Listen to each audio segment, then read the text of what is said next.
राजधानी बिहार की पटना से आ रही है और आपको बता दें कि अजीम इत्तेहाद को लेकर बड़ा झटका लगा है। कांग्रेस और आरजेडी के 3 एमएलए बीजेपी में शामिल हो गए हैं। कांग्रेस के मुरारी गौतम और सिद्धार्थ सौरभ ने बीजेपी का दामन थाम लिया है, जबकि आरजेडी की संगीता कुमारी भी बीजेपी में शामिल हो गई हैं। ये बड़ी खबर आपको बता रहे हैं। वहां से रह के आरजेडी और कांग्रेस का इत्तेहाद है और बिहार के अंदर और बिहार से ये खबर सामने आई है।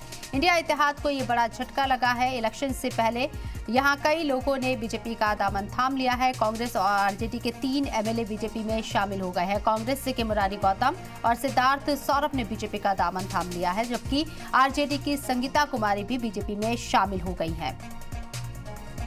तो 2024 के चुनाव से पहले एक पार्टी छोड़ दूसरी पार्टी में जाने का सिलसिला मुसलसल जारी है और बिहार में यहां इंडिया इत्तेहाद को बड़ा झटका लगता हुआ नजर आ रहा है, क्योंकि इस इत्तेहाद में कांग्रेस और आरजेडी के एमएलए बीजेपी का दामन थामते हुए नजर आए हैं। 3 एमएलए के जरिए बीजेपी को ज्वाइन करने की खबर है, जिसमें आपको बता दें कि बीजेपी में 3 एमएलए शामिल हो चुके हैं, जिसमें 2 कांग्रेस के हैं और 1 आरजेडी से।